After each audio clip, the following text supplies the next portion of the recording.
मेरे प्रिय शिक्षार्थियों,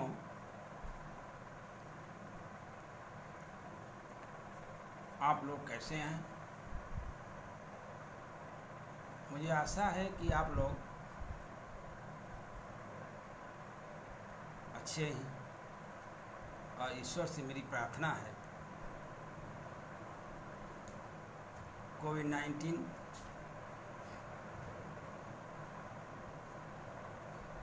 यानी कोरोना वायरस का संघर्ष करते हुए आप लोग अच्छे ही होंगे। मैं रामजी यादव, असिस्टेंट प्रोफेसर, आदित्य प्रकाश Jalan teachers training college कुदलम Ranchi से आप लोगों के बीच मैं प्रतिदिन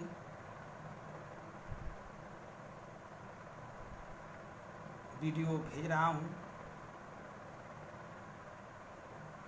कोर्स 1 के अंतर्गत यानी बाल्या अवस्था एवं उसके विकास के अंतर्गत यूनिट 5 मैं आप लोगों के समक्ष बताने जा रहा हूँ। यूनिट 5 में मैंने व्यक्तित्व के बारे में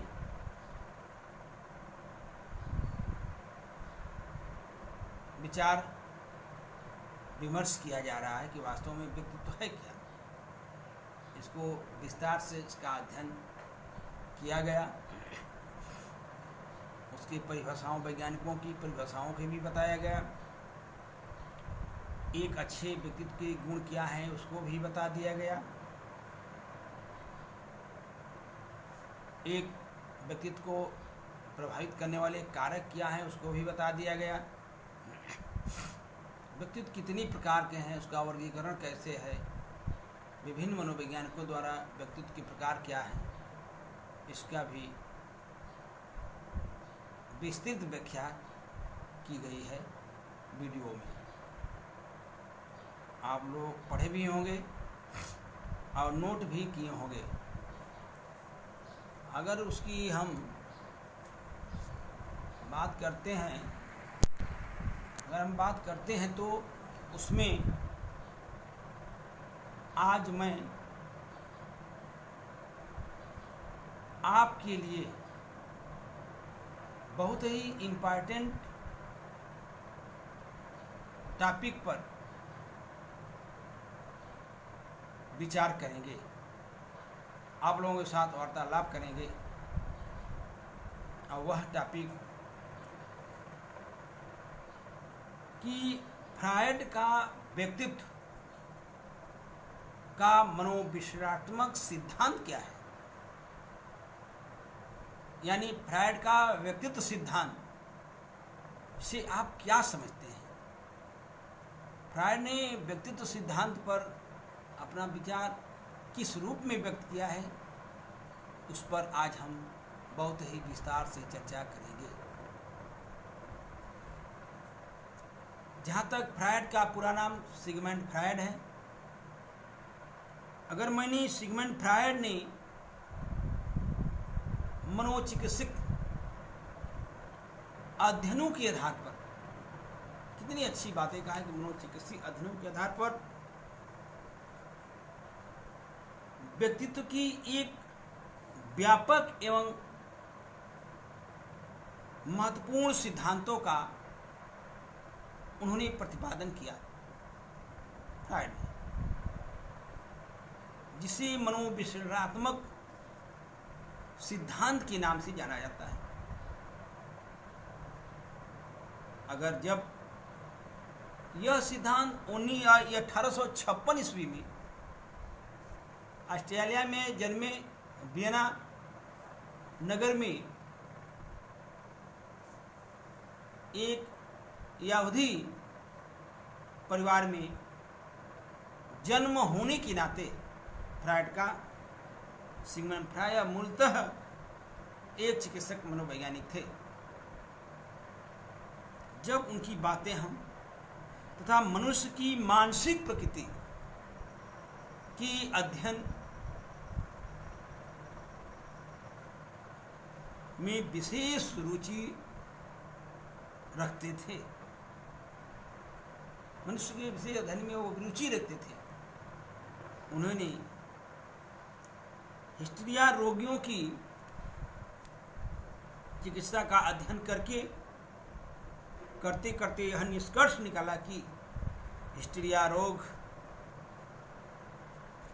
का प्रमुख कारण व्यक्ति की दृश्यता और एवं इनकी इच्छाएं हैं। इच्छाएं होती हैं, हिस्टीरिया तो यही है, व्यक्ति की इच्छाएं। इसके अनुसार रोग के कारण उन्होंने कहा कि इस रोग के कारण की जब बातें करते हैं तो हमारे मन में अज्ञात रूप से ये चीज़ें, आवाज़ें अज्ञात रूप से पड़ी रहती हैं। अतः जब उन्होंने बात कहा, अतः मानसिक रोग के चिकित्सक के लिए उनके अचेतन मन में दबे हुए, कितनी बात कहा, रोग के कारण उसके अचेतन मन में दबे हुए कारणों को जानना आवश्यक होता है। अगर मैंने किसी व्यक्ति के मन में डॉक्टर के पास जाते हैं, डॉक्टर स्पष्ट रूप से बोलते हैं कि आप कोई चीज़ें छिपाइए मत, आप स्पष्ट रूप से बताएंगे तो उसके अनुसार आपको दवा और इलाज की जाएगी आपकी, क्योंकि मनोचिकित्सक है। इससे मन की बातें मनोवैज्ञानिकों ने मन की बातें सिगमंड फ्रायड ने निश्चित रूप से पूछना चाहता था। जब उन्होंने उसके अचेतन मन में दबी हुई चीज को वो बाहर निकालना चाहते थे, रोगी के अचेतन मन में दबी हुई बातों को बाहर निकालना चाहते थे, और उसमें अध्ययन करके यह जानने के लिए फ्रायड ने अचेतन मन में की बात जानने के लिए फ्रायड रोगी से यह कहता था कि उसके मन में जो भी विचार आए उसे वह निसंकोच, रोगी के मन में जो विचार आता है वह डॉक्टर या किसी के सामने जब बात व्यक्त करता है निसंकोच प्रकट करे, निसंकोच होकर कहता जाए, संकोच करने की कोई जरूरत नहीं। और जब उन्होंने इस विधि को कहा, जब इस विधि को वह प्रतिदिन रोगियों पर प्रयुक्त करता था, प्रतिदिन खाता था ये चीजें, अब पूछता था, इस प्रक्रिया में कुछ दिनों की बात, जब बार बार पूछने लगा, कुछ दिनों की बाद रोगी के द्वारा ऐसी बातें बताई जाने लगी जिसका संबंध मूल रोग से होता था। रोगी अपनी बातें अगर डॉक्टर से बता रहा है तो डॉक्टर जो दवा देगा, जो बातें और आपको परामर्श देगा, वह उसके रोग से, मूल रोगों से जुड़ जाती है। इसीलिए डॉक्टर से कोई चीज़ छिपाना नहीं है। इस संबंध में फ्रायड का मानना है कि, फ्रायड ने कहा कि मेरा मानना है कि प्रारंभ में मानसिक रोगी जो कुछ कहता है उस पर अधिक ध्यान नहीं दिया जाता है। प्रारंभ में मानसिक रोगी जो कुछ कहता है व्यक्ति, तो उस पर ध्यान नहीं दिया जाता है, और नहीं दिया भी जाना चाहिए। धीरे धीरे, उन्होंने कहा कि धीरे धीरे, शनै शनै, धीरे धीरे उसके अचेतन मन में दमित भावनाओं एवं इच्छाओं को जानने का प्रयास किया जाना चाहिए। उसके मन में क्या चल रहा है उसका प्रयास किया जाना चाहिए। और जब इसी आधार पर फ्रायड ने एक बात और कही और स्पष्ट रूप से कही कि व्यक्तित्व तो इस मनोविश्लेषणात्मक सिद्धांत का प्रतिपादन किया। मनोविश्लेषणात्मक सिद्धांत का उन्होंने व्यक्तित्व के मनोविश्लेषणात्मक सिद्धांत का प्रतिपादन किया फ्रायड ने, और इस सिद्धांत के अंतर्गत उसकी द्वारा व्यक्तित्व की संरचना की बातें बताया और व्यक्तित्व की गतिकी एवं व्यक्तित्व विकास का वर्णन किया गया। बड़ी अच्छी बातें फ्रायड ने रखा। फ्रायड ने मनोविश्लेषण सिद्धांत में चेतन मन को विशेष रूप से महत्वपूर्ण माना गया कि व्यक्ति का चेतन मन सबसे महत्वपूर्ण है। ये चीज़ें आपको मैं आगे पढ़ता हूँ तो आप क्लियर हो जाएगा। फ्रायड के अनुसार, फ्रायड का मत था, फ्रायड के अनुसार ये जो दो मुख्य पक्ष थे वह स्थलाकृतियाँ और गत्यात्मकता। एक व्यक्ति की स्थलाकृतियाँ क्या है, उसकी गार्मिकता क्या है, तो उन्होंने स्पष्ट रूप से मन का स्थला जो कृतियाँ पक्ष रखा कि मन की जो स्थलाकृति पक्ष होती है, मन के इस पक्ष के अंतर्गत मन की 3 भाग का या स्तर होते हैं। कहा मन के 3 भाग या स्तर होते हैं और उस मन को उन्होंने चेतन मन, अर्धचेतन मन और अचेतन मन के रूप में परिभाषित किया। मन के इसने मन के 3 भाग या स्तर जो होते थे उसको 3 भागों में अभिव्यक्त किया। और जब इसकी बातें मैंने मानव क्रियाओं की मन की जो 3 उसके स्तर पर होती थी, वह 3 स्तर कौन से हैं, तो पहले की चर्चा कर रहे हैं हम। चेतन मन, चेतन मन वास्तव में है क्या? चेतन किसे कहेंगे? वर्तमान में जो व्यक्ति बहुत अच्छी तरह से बात कर रहा है, अच्छी बातें बता रहा है, अच्छी सी चीज़ें सोच रहा है, अच्छा निर्देशन दे रहा है, तो वही तो चेतन मन है। उन्होंने कहा मन का जो वह भाग है जिसका संबंध व्यक्ति की चेतन अवस्था या ज्ञान से होता है, यही चेतन मन है। ज्ञान क्या है? ये चेतन मन है। ये भला है, ये अच्छा है, ये बुरा है, इसका अनुभव और ज्ञान होना ही चेतना है। व्यक्ति जिन शारीरिक एवं मानसिक क्रियाओं के प्रति सचेत या जागरूक होता है, सचेत और जागरूक होता है,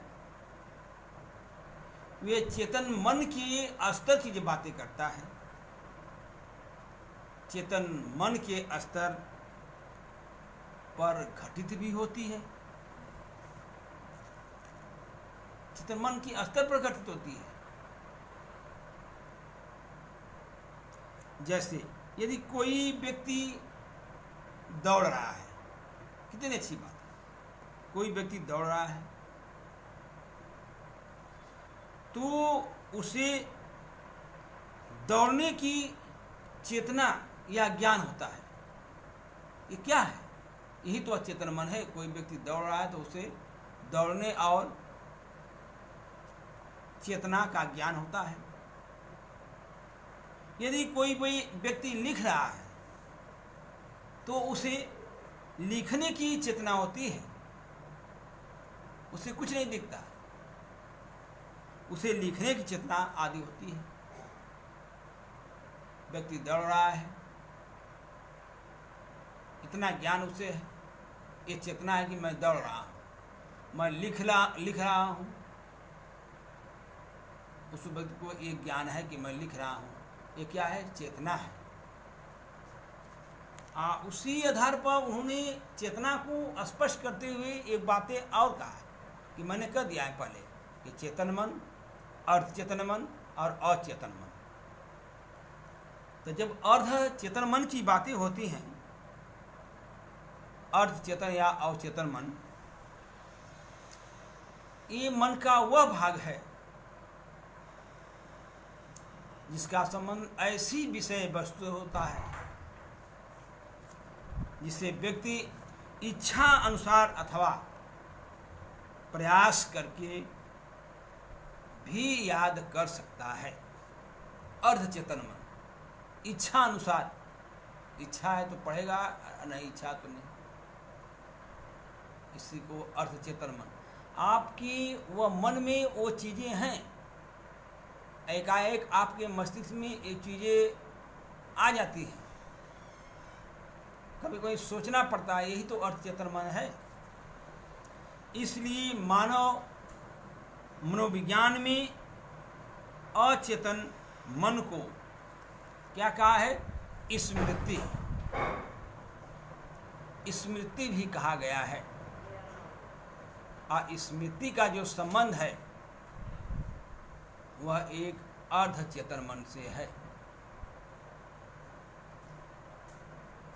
इसीलिए स्मृति से ज़्यादा कहीं विस्मरण की जरूरत होती है। स्मृति में आपका हर चीज़ विद्यमान रहे तो व्यक्ति पागल हो जाएगा। इसलिए स्मृति होना भी जरूरी है। जब तक स्मृति नहीं होगा तब तक व्यक्ति के मन और मस्तिष्क में नए विचार आ ही नहीं सकते। इसलिए विस्मरण भी होना अति आवश्यक माना गया है। जैसे अचेतन, अवचेतन, चेतन और अचेतन के बीच, देखिए कितनी अच्छी बात कहा, चेतन मन और अचेतन मन के बीच की ये कड़ी है जिसे अर्धचेतन मन कहते हैं। बीच की स्थिति होती है। व्यक्ति जिन अनुभवों को याद करके अपने चेतन मन में लाने का प्रयास करता है, कितनी अच्छी बातें बताया। किसी चीज़ हमारे हैं अपने अर्धचेतन मन में है, लेकिन किसी की आवश्यकता की पूर्ति करके उस चीज़ को मैंने अर्धचेतन मन में लाने का प्रयास करता हूँ, चेतन मन में लाने का प्रयास करता हूँ। वे अनुभव अचेतन मन में स्थिर होते हैं। आपके अंदर अचेतन मन है, उस मन में वह है, लेकिन इसको हमको बाहर लाना है तो किसी माध्यम से वह चेतन मन में लाने का प्रयास किया जाता है। कोई व्यक्ति किसी भी कार्य में वह स्थिर होते हैं, जिससे सीखने एवं आदतों से संबंधित जो सामग्री प्राय मन के इसी भाग में संग्रहित होती है। आपके अर्धचेतन मन में तमाम चीज़ें हैं। नेक्स्ट आगे आप पढ़ाऊंगा तो और क्लियर हो जाएगा आपका अचेतन मन। जब अचेतन मन में आएंगे तो और क्लियर हो जाएगा। अर्धचेतन मन को सामाजिक आधार पर व्यक्ति में ये चेतना होती है। आपके अंदर वो चीज़ें हैं कि ये चीज़ें बुरा है, ये अच्छा है। बुरे को कैसे दूर किया जा सकता, अच्छाई कैसे लाई जा सकती, ये व्यक्ति के चेतन पर ही निर्भर है, वर्तमान जीवन शैली पर ही निर्भर है। फ्रायड ने अपने मन को जो 3 भाग बताए थे उसमें लास्ट था एक अचेतन मन। पहला चेतन मन, दूसरा अर्धचेतन मन, तीसरा अचेतन मन। बताइए अचेतन मन क्या है, किसको कहें? सरल भाषा में कह सकते हैं कि मन का वह भाग है जिसमें व्यक्ति बहुत से विचार, इसमें व्यक्ति के बहुत से विचार, इच्छाएं, संवेग आदि दमित या दबी हुई अवस्था में पड़े होते हैं।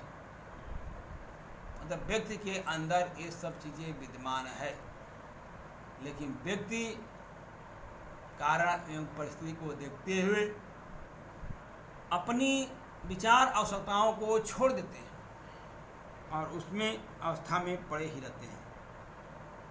अगर मन के इस भाग में एकत्रित सामग्री को अपनी इच्छा अनुसार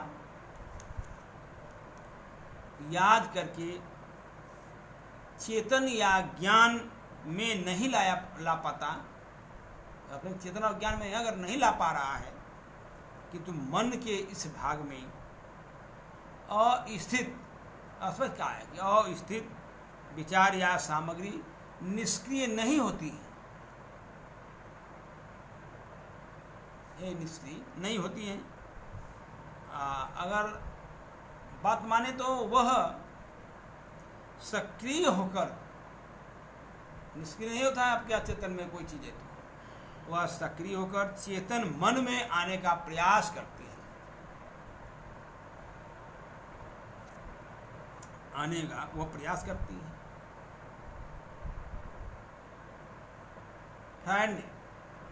सिगमंड फ्रायड ने एक बहुत अच्छी बातें कहा उन्होंने कि जब अचेतन मन की कोई इच्छा या विचार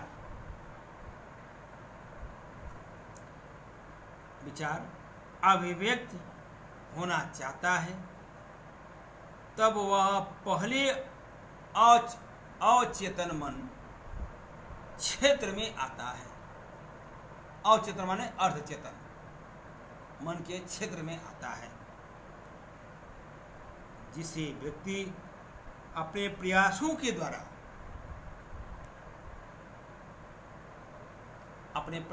द्वारा स्मरण करने अर्थात चेतन मन में लाने में सफल हो जाता है। कोई भी अर्धचेतन मन में है, अर्धचेतन कैसे कर सकते हैं? जैसे स्वप्न देखना, कोई स्वप्न आप देखते हैं तो अपने मन में वो सुबह तक रहता भी है, कोई स्वप्न भूल जाते हैं, तो आपकी अचेतन मन में है। उस चीज़ की बातें जब हम करते हैं तो वो कि उसको चेतना में विकसित करके अपने मन में वो ले लेते हैं उस चीज़ को, और प्रयास करने की प्रवृत्ति। उन्होंने एक बात स्पष्ट कहा कि जब ये अचेतन मन का क्षेत्र में आ जाते हैं, जिसे व्यक्ति अपने प्रयासों के द्वारा स्मरण करने अथवा अचेतन मन में लाने का प्रयास करता है, इस प्रकार अचेतन मन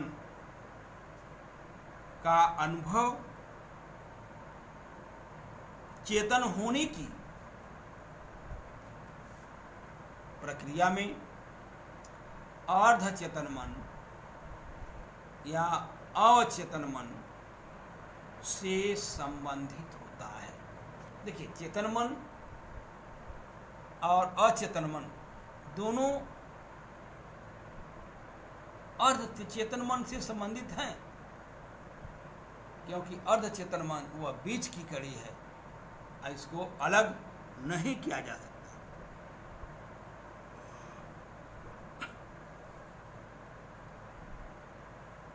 अगर फ्रायड ने अचेतन मन की बात, फ्रायड द्वारा प्रस्तुत मन की जो स्थलाकृति है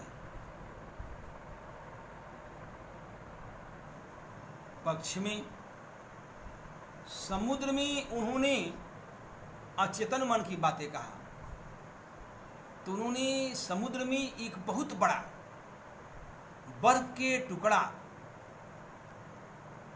या पहाड़ के उदाहरण देते हुए कहा कि समुद्र में एक बर्फ का टुकड़ा है, उसका आधी से अधिक भाग पानी के नीचे डूबा हुआ है। लगभग कह सकते हैं कि 9/10 भाग पानी के अंदर है। तो ये क्या है?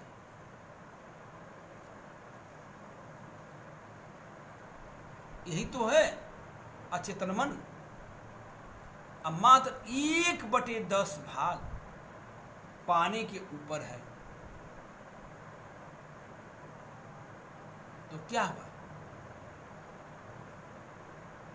वह चेतन मन है जो भाग दिख रहा है ऊपर।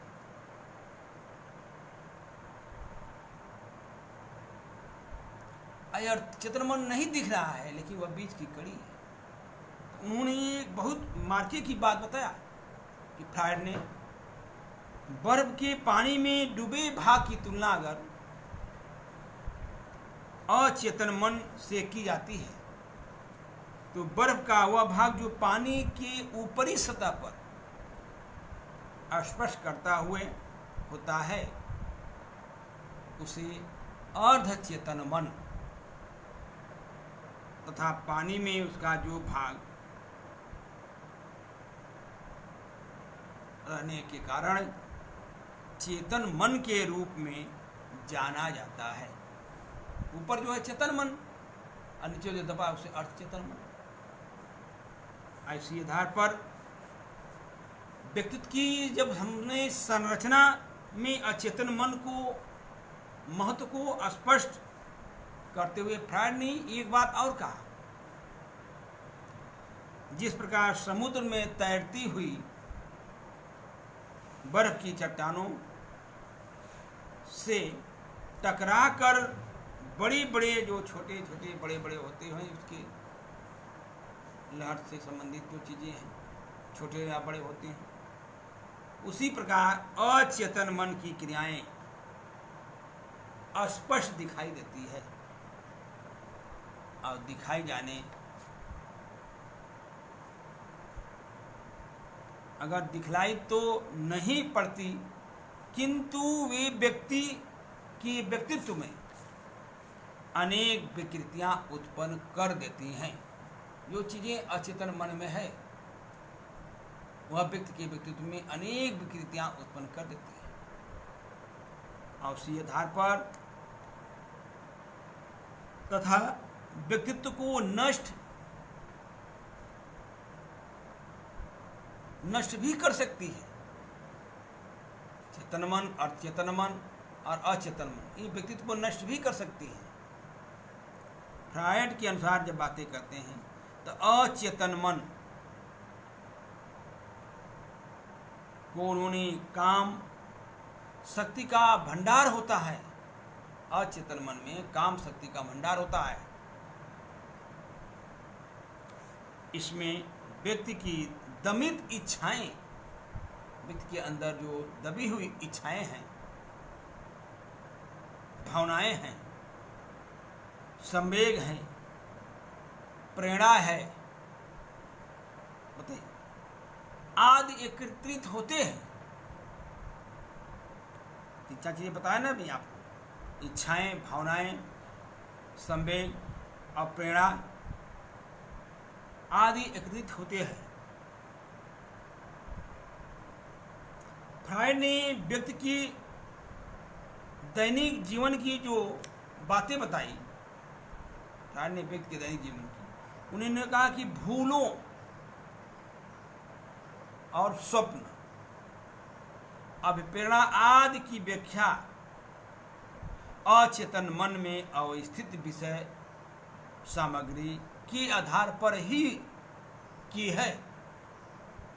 मतलब ये सब चीजें अचेतन मन में विद्यमान है, अविकसित है और उसी आधार पर उसने कि व्यक्ति के अंदर भूल होती है, स्वप्न आते हैं, लेकिन उसी आधार पर वह विकसित भी होते हैं। और उसने अचेतन मन की प्रमुख विशेषताएं एवं प्रकार की प्रस्तुतिकरण भी की कि अचेतन मन में तमाम प्रकार की विशेषताएं आती हैं। उन्होंने कहा कि अचेतन मन की जो विषय सामग्री मानव व्यवहार को विशेष रूप से प्रभावित करती है। देखिए, उसने कहा कि अचेतन मन की जो विषय सामग्री है वह व्यक्तित्व को विशेष रूप से प्रभावित करती है। उन्होंने एक बात और कहा कि अचेतन मन की जो विषय सामग्री की प्रकृति है वह गत्यात्मकता है, मतलब लचीलापन है उसके अंदर। और उसी आधार पर अचेतन मन द्वारा सभी अतृप्त इच्छाओं का भंडार कर लिया जाता है।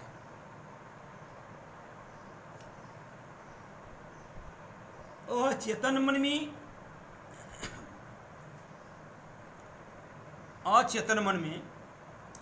अस्थिति विषय सामग्री की अभिव्यक्ति शब्दों में नहीं अपितु क्रियाओं द्वारा होती है। किसी व्यक्ति की शब्द की बातें नहीं है, उससे क्रिया कार्य करने की क्षमता क्या है उसके अंतर्गत, वो भी व्यक्ति के व्यक्तित्व को मनोविश्लेषकों मनोवैज्ञानिकों की देन है। और उन्होंने अचेतन मन की विषय सामग्री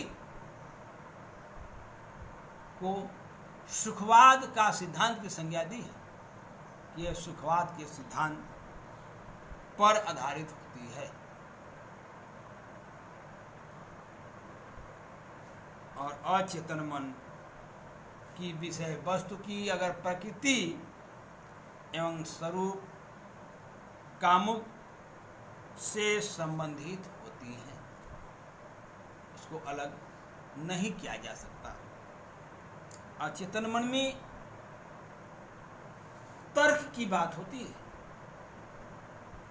नैतिकता का कोई स्थान नहीं होता। उन्हें कहा कि अचेतन मन में तर्क और नैतिकता का कोई स्थान नहीं होता, तर्क करने की जरूरत नहीं होती। अचेतन मन और स्थिति विषय सामग्री की जब हम अभिव्यक्ति करेंगे तो सपनों एवं मानसिक रोगों के द्वारा, सपना और मानसिक रोगों के द्वारा ये चीजें व्यक्ति के व्यक्तित्व में विकसित होती हैं। इसी दौरान मैंने आपको व्यक्तित्व के फ्रायड के मनोविश्लेषणात्मक सिद्धांत की व्याख्या मात्र 3 भागों में किया कि मन पर 3 प्रकार के बताए हैं, चेतन, अर्धचेतन और अचेतन की बातें मैंने कर चुके हैं। और उन्होंने एक चीज और बहुत स्पष्ट तरीका से बताया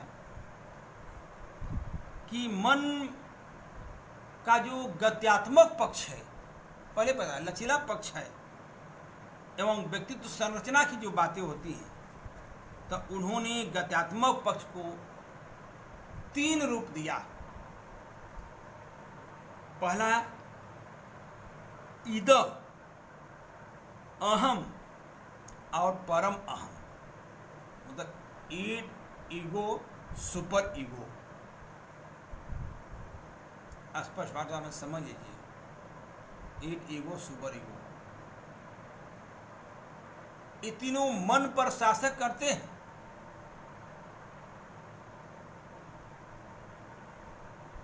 मन के शासक के रूप में है। इसी आधार पर उन्होंने फ्रायड की जो अनुसार बातें की जाती हैं कि वास्तव में व्यक्तित्व की संरचना इन्हीं तीनों अंगों का योगदान, व्यक्तित्व की संरचना में ये तीनों अंगों का योगदान है। किसी एक के अभाव में व्यक्तित्व के अंग का निर्माण नहीं किया जा सकता। इसीलिए व्यक्ति के व्यवहार समानतः मन की गत्यात्मक पक्ष, कितनी अच्छी बातें बताए, मन की गतात्मक पक्ष की इन्हीं 3 अवस्थाओं के बीच होने वाले अंतः क्रिया का परिणाम होता है।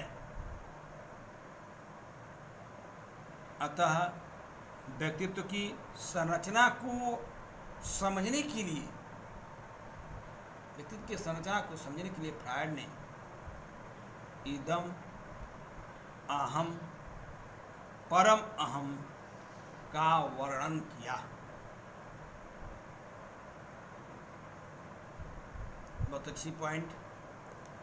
वास्तव में इदम, फ्रायड के अनुसार इदम है क्या?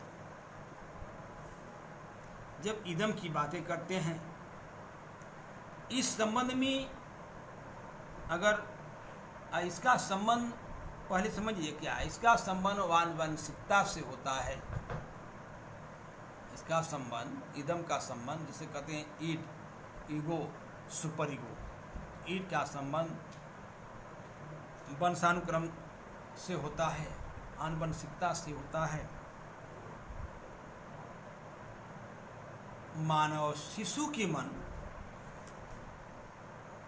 और शरीर के जन्म के समय, मानव शिशु के मन और शरीर के जन्म के समय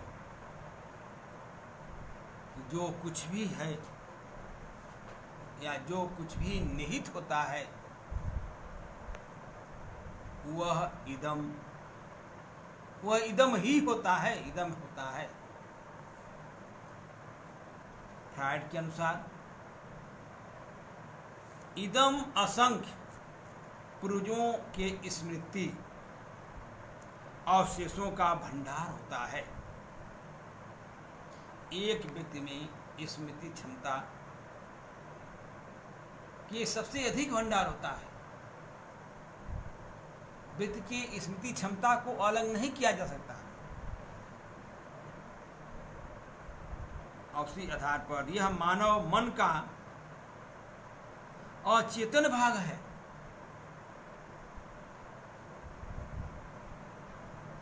जो इदम है, ये मानव मन का अचेतन भाग है, जिसमें आपको पहले बता चुका हूं। पूर्वजों के वे जो अनुभव जो पीढ़ी दर पीढ़ी व्यक्तियों में घटते रहते हैं, कितनी अच्छी बात है। पीढ़ी दर पीढ़ी व्यक्तियों में ये चीजें घटती रहती हैं, इदम के रूप में व्यक्ति के अचेतन में संग्रहित हो जाते हैं। इसके अतिरिक्त व्यक्ति के जीवन में दमन क्रियाएं द्वारा भी अनेक अनुभव इदम के रूप में अचेतन मन में संग्रहित हो जाती हैं। व्यक्ति के अचेतन मन में वो संग्रहित हो जाती हैं। इदम की प्रमुख सामग्री जो है तात्कालिक संतुष्टि की इच्छा एवं विचार होती है। तो व्यक्ति की तात्कालिक संतुष्टि जो है उसका इच्छा और विचार है, उसकी इच्छा के अनुसार कार्य करना। इन इच्छाओं एवं विचारों के संबंध में आत्मगत वास्तविकता की बातें होती है कि आत्मगत वास्तविकता से होता है। वातावरण की वास्तविकता से इदम का कोई प्रत्यक्ष संबंध नहीं होता, किससे कोई संबंध नहीं होता। इदम का नैतिकता, तार्किकता, आदर्श, मूल्यों, समय एवं स्थान आदि से उत्सुकता रहता है, संबंध रहता है।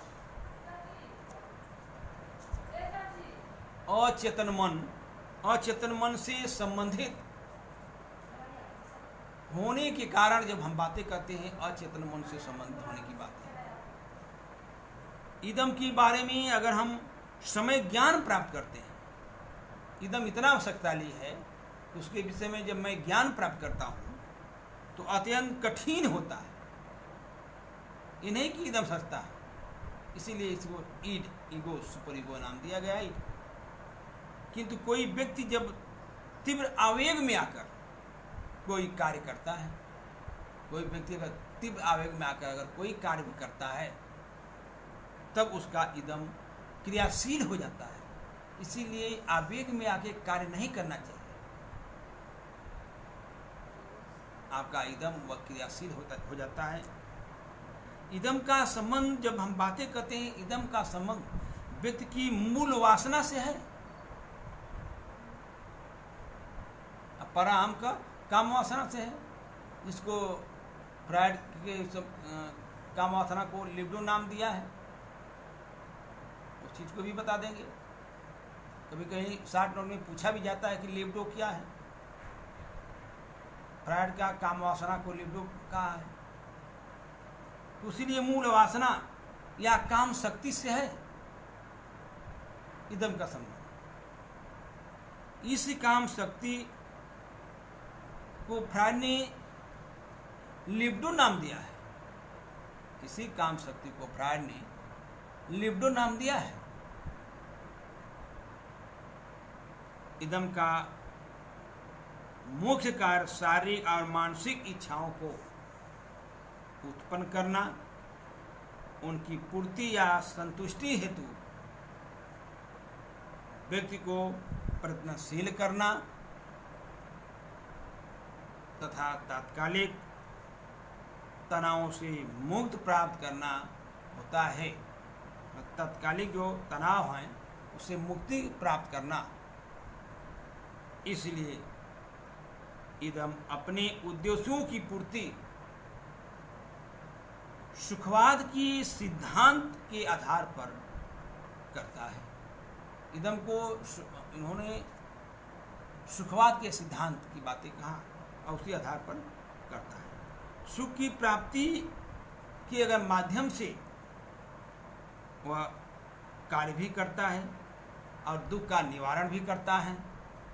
और इदम सहज क्रियाओं और प्राथमिक क्रियाओं के माध्यम से वह कार्य भी करता है। इससे वास्तव में स्पष्ट है कि इदम अज्ञात रूप से व्यक्ति की समान व्यवहार करता है, व्यवहार हो सकता है तथा यह समय, समाज और नैतिकता के सभी बंधनों से मुक्त होता है। तीन चीजें रखा: समय, समाज और नैतिकता के बंधनों से मुक्त होता है इदम। और उसी आधार पर फ्रायड ने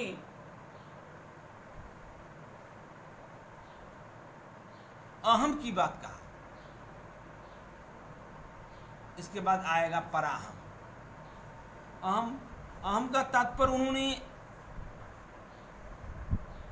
आत्म या आत्म बुद्धि या चेतन बुद्धि से है। आत्म या चेतन बुद्धि से है।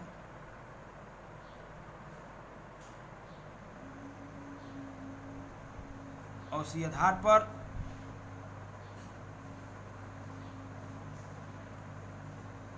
आत्म चेतन बुद्धि इदम के विपरीत, देखिए कितनी अच्छी बातें हैं। इदम के विपरीत अहम वास्तविकता से संबंध रखता है। आपके अंदर अगर रियल कितना है, वास्तविकता क्या है, उससे वह संबंध रखता है। एक व्यक्ति के व्यक्तित्व में इदम के विपरीत की बातें बताया कि अहम में वास्तविकता होती है और वास्तविकता से संबंध रखता है तथा व्यक्ति को वास्तविक परिस्थितियों के साथ सामंजस्य स्थापित करने के लिए वह प्रेरित करता है। अहम कि आप वास्तविकता के साथ लड़िए। आपका मन वास्तविकता की बातें करता है। वास्तविक कार्य करने के लिए, सामंजस्य करने के लिए, वास्तविकता में समायोजन करने के लिए प्रेरित करता है। जब अहम का अगर संबंध जहाँ एक और बाहरी वास्तविकता से होता है, अहम का संबंध बाहरी वास्तविकता से, वहीं दूसरी ओर इदम से भी जुड़ा होता है। इदम को मैंने अलग नहीं कर सकता, अहम का बाहरी वास्तविकता से है, लेकिन उधर इदम से भी जुड़ा है। अतः जब इस चीज का बात करेंगे कि अहम के कारण व्यक्ति अपनी इच्छाओं की संतुष्टि सामाजिक एवं भौतिक वास्तविकता के संदर्भ में करता है, संबंध में करता है।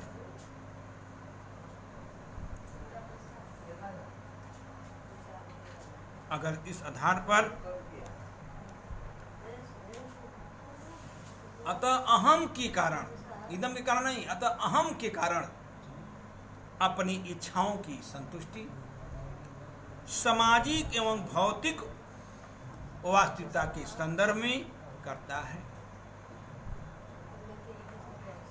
इस प्रकार बातें आती हैं। इस प्रकार यह व्यक्ति की इच्छाओं